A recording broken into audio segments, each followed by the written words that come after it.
Me, Skip, I think Floyd just looked. Floyd, you done made enough money. Things didn't go right. Took a loss. I took a heavy loss, actually. But nothing can hold me back. Get back? Yep. Does this man have no shame? No. Is he not easy money Mayweather now? Get that money. Yeah. Shannon Sharpe didn't hold back when he heard about Mayweather losing everything in a $42 million scam. He was clearly disappointed and said that all the proper legal steps, both state and federal, were followed. Sharpe felt Mayweather should have taken personal responsibility and double-checked everything himself. He stressed that someone at Mayweather's level can't afford to ignore the details and needs to be way more cautious with money to prevent losses like this. Disappointed. The thing is that Floyd is what they call an independent contractor. And what happens is that when you become an independent contractor, Skip, if you make $230 million, they give you two checks or a check for $230 million. It is up to you to take out the deduction and make sure state, federal, and whatever else needs to be deducted is paid to the Internal Revenue Service. Responding to the growing backlash, Mayweather shared his thoughts on wealth. He explained that talking about money doesn't make him a bad person, it's just part of how he's lived his life. For him, money is a way to enjoy life and explore new experiences. He believes financial freedom gives him the power to shape his own happiness and try things most people can't even imagine. That mindset, he said, is what drives his bold financial choices. Floyd, you seem really comfortable talking about money. A lot of people in the UK are not. So what are your beliefs around money? Just because I talk about money doesn't make me a bad person. I mean, I like to have the finer things in life. Money don't make me, I make money. I like to feed my family. We can't feed our family just saying I love you. Money is able to put us in a position so we can have the finer things in life. So we are able to travel over to the UK and experience and do different things. We're able to travel to Dubai and other countries and have fun and live life and experience different things. So when you're able to make a lot of money, you're able to do those certain things. And for those people that don't have any money, because life is all about having different experiences. Mayweather admitted that his business style is all about taking big risks. He said he likes to invest in ventures most people don't even understand. While this can lead to innovation, he knows it often ends in failure. In fact, he openly shared that 90% of his investments don't work out. This reveals his mindset. He sees himself as a gambler in the business world, someone who's always betting big in hopes of hitting that rare massive win. The money I'm able to bring my team as well as my family around the world so they can experience different things. Something you said earlier, Floyd, it really fascinated me. And it gave me an insight that you really learned about money. Is you said in real estate, you got to know what to do on a small scale first. Yes. And then you went big. And is that because you don't want to take massive risk because you want to be smart with your money? Well, you don't go out there and work extremely hard for so many years and then take every dime you got and just put it into something that you don't know about. Well, a lot of people do, don't they? I mean, and a majority of the time you get bad results. 90% of the time you get bad results. Just like boxing. I've gotten great results because I took my time. Mayweather proudly shows off his belief that wealth represents success. In his videos and social media posts, he often flashes huge bank deposits and piles of cash. For him, it's not just showing off, it's a way to celebrate how far he's come. But critics like Sharpe see it differently.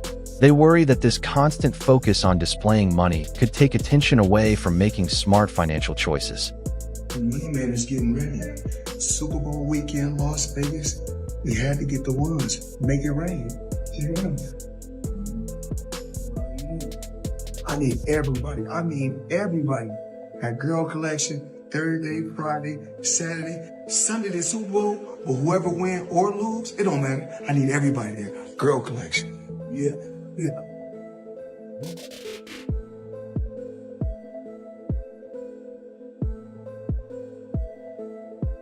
Sharpe didn't stop at the scam incident. He also challenged Mayweather's ongoing reliance on exhibition fights. Sharpe argued that the pay-per-view hype is driven by fans eager to see Mayweather lose. In his view, these fights aren't true boxing matches anymore. They have more in common with WWE-style entertainment. According to Sharpe, this shift isn't just about the performance. It reflects a trend of selling off Mayweather's fading legacy for profit. I'm sure he could be 60 years of age and people would still pay per view to watch him box. And so the allure is still there. Yeah.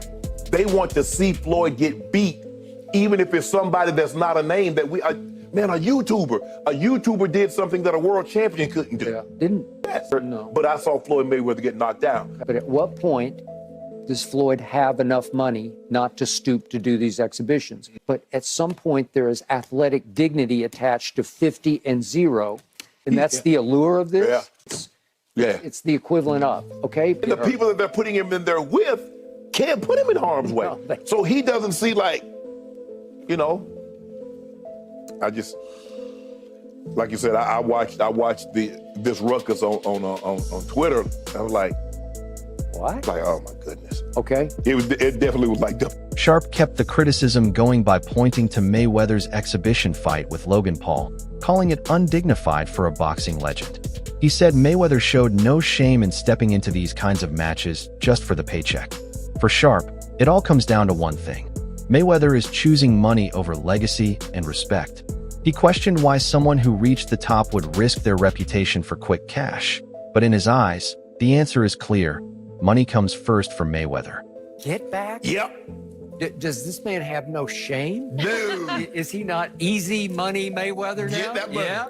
Get that money. He'll pick up either 15, 20 mil. He was a highly respected champion. Still He is. dominated the sport. Yes. Greatest defensive fighter ever. And you're going to stoop to this? Yep. It's not even the right Paul. It's not Jake Paul. It's the older We get brother. the brother. We get the brother. He's there. easier. Look, I was like, I started with the moment Nate Robinson hit that canvas face first. Yep. I'm like, who can we nominate as an athlete to get our get back? I looked at James Johnson. Okay, but it's not Jake. It's the older brother. I want somebody. Somebody? Brandon Marshall, our first things first, Brandon Marshall. Yep. But I'm gonna tell you who good with their hands and you might not know, Curtis Martin. So what? And we want our get back. That's what. So you want Curtis Martin to fight Jake Paul I now? wanted to fight something. We go get our get back. Y'all nothing to have bragging Well, rights. this isn't even a fight. Nope. This is an exhibition. No, I know what happens. How low can you go? I know you over there. You're like, yeah, we got him. No. We go get our get back. This for the culture. We got to represent. Money, represent. Represent? Yep, lump him up. You represented against Conor McGregor, and it was a worthy fight. That's It okay, was we'll actually get a battle. We gonna lump him up. Yeah, we gonna lump him up. As Mayweather shifts his focus to real estate, his bold claims have raised doubts. He recently boasted about purchasing 1,000 units across 62 buildings in New York, but property records tell a different story. None of the buildings show any ownership changes, and groups like the NYC Housing Partnership haven't heard of any sales. Now, the real estate world is questioning whether Mayweather's claims are exaggerated. Floyd Mayweather Jr. I mean, we all know him, the tremendous, talented boxer, but people don't realize how smart he is in business, especially real estate. He just did a blockbuster deal, forget about it. Upper Manhattan, 1,000 units consisting of 60 buildings, affordable housing, $402 million purchase price. The seller, Black Spruce Management. This is going to be a monster, huge deal. Already a very big portion of it already closed. The remaining portion should be closing the beginning of 2025. This is a guy who believes in long-term wealth, generational wealth. He's heavily involved in skyscrapers. Now he's getting very, very big in affordable housing in Upper Manhattan. Tremendous deal. $402 million. Once again, 1,000 units, 60 buildings. Forget about it, Maron. That's what I'm talking about. That's smart. That's generational wealth, in my opinion. Not financial advice, not a financial planner, but very, very impressed. Floyd Mayweather Jr. Not too shabby. V for victory. When reporters tried to verify Mayweather's property deals, they were met with more confusion. A representative from his business ventures confirmed the acquisitions were real, but declined to speak on record. The call also included a man claiming to be James McNair, but his voice didn't match previous recordings. This strange interaction has only added to the suspicions surrounding the legitimacy of Mayweather's real estate claims. What's the point of buying 62 buildings? You buy a couple. No, 62 units, I think, right? No, 62 units could be one building. Yeah, it could be. They got buildings with 90 units and Yeah, it's 100 and some units. He has 62 multifamily units. That's what it says. So that's 62 buildings. Like you just said, it's probably so 62 think about buildings. it. Yeah. If he has that, some of the buildings might not be in the best condition. Right. So knock it down and build, or knock, if they're side by side, knock both of them down. Don't renew rents. Let them move out and then build a skyscraper. Right. Or if he makes commercial properties out of some of those. That's what I'm saying. The man speaking on Mayweather's behalf explained that Floyd's passion for real estate comes from his childhood in affordable housing. He said Mayweather felt a strong pull toward rent-regulated properties, believing it was a way to make money while giving back to the community. Once this idea clicked, he allegedly wanted to buy everything. While this emotional connection is meaningful, critics are questioning whether it's being used to justify unclear or potentially false business claims. He's collecting rent, hustlers. You know how much rent that is? And guess what? I don't know his paperwork, but obviously if you spent that much in real estate, it looks like he spent it in one shot, but even if he didn't, but usually he did. And if he dealt with the same person, you get a deal, right? So through these deals, he's making money. It's definitely an income situation. They're all apartments. It's not a commercial building. They're all apartment buildings, which are commercial, but they're apartments. So guess what? 402 million in real estate. Hey, he's $500 million in real estate just off apartment. Mayweather's focus on real estate has increased in recent years, but as he makes bolder claims, some industry experts believe he might be overstating the size and scope of his investments. While his goal may be to combine wealth with social good, the lack of clear documentation and his dramatic statements are raising doubts about the legitimacy of his portfolio. The public is now torn between admiration for his ambition and suspicion about the truth behind his claims. Hey, who said Floyd ain't still out here doing big deals? Money Mayweather just inked a massive $402 million real estate deal in New York City, buying up 60 apartment buildings from Black Spruce Management, the equivalent of 1,000 apartment units. Now, Floyd said the goal is to be able to provide affordable housing to families that need it. Most of the units are located in Upper Manhattan. And he said that when he was a kid, his dream was just to be able to own a home and that you can achieve anything if you put your mind to it. Damn, Floyd just bought the block. I'm proud of Floyd. He's come a long way. This is a guy who was once seen burning money in a nightclub. He spent $17 million on a watch. Not to pocket watch him, but people looked at him for years like, yo, he wastes a lot of money. Does he ever give back? And now he's providing affordable housing? Damn, Money Mayweather's come a long way. This is a real good look. It shows evolution. It shows maturity. Not to mention, it's always great to see another person of color become a landlord in New York City. Long before these controversies, Mayweather built his empire by betting on himself. He made headlines by placing a $750,000 bet on his own fight, a risky yet bold move that kicked off his journey into business. From there, he took control of his financial path, bypassing traditional management. For many fans, this do-it-yourself approach was inspiring, but it also carried the risks that are now becoming evident. Floyd Mayweather is the most successful boxer in history with a 50-0 record and one of the wealthiest athletes of all time with $1 billion in earnings. But I bet you didn't know it all started with a $750,000 bet on himself. Here's the wild story. In 2006, Floyd Mayweather was 10 years into his boxing career and earning over $5 million per fight. At the time, Mayweather was signed to Bob Arum's Top-Rank Boxing promotion, a partnership which saw Arum get 25% of Mayweather's fight purse. But Mayweather wanted more, and in 2006, he turned down $8 million to fight Antonio Margarita and said he deserved $20 million to fight Oscar De La Hoya. Arum wasn't happy and wouldn't pay up, so Mayweather paid the $750,000 exit fee in his contract to leave Top Rank. Mayweather then went on to promote his own fights, earning a percentage of every ticket, hot dog, and beer sold at the event, and most importantly, all pay-per-views sold. And just 1 year later in 2007, after leaving Top Rank, Mayweather made $25 million for his win against Oscar De La Hoya. Now that's what happens when you bet on yourself. Unlike most athletes, Mayweather never hired a manager. He negotiated and managed all his financial deals on his own, giving him full control but also full responsibility. When things went well, it made him one of the wealthiest athletes ever. But without a professional team to guide him, mistakes like falling for a scam can lead to serious consequences. This independence has been both his greatest strength and his biggest risk. The thing with Floyd, he's never had a manager as well, right? He's always negotiated his own deals. Is that what kind of led to his wealth? He didn't have to cut a It's not that he ain't got a manager, but he has got a manager.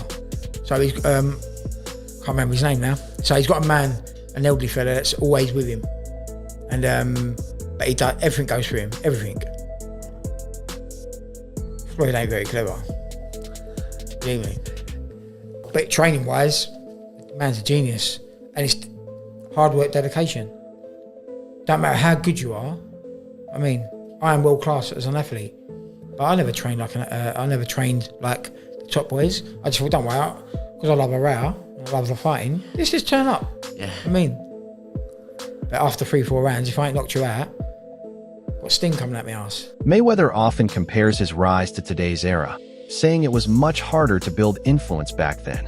Unlike now, where anyone can just press a button and reach billions, he had to fight for every bit of attention.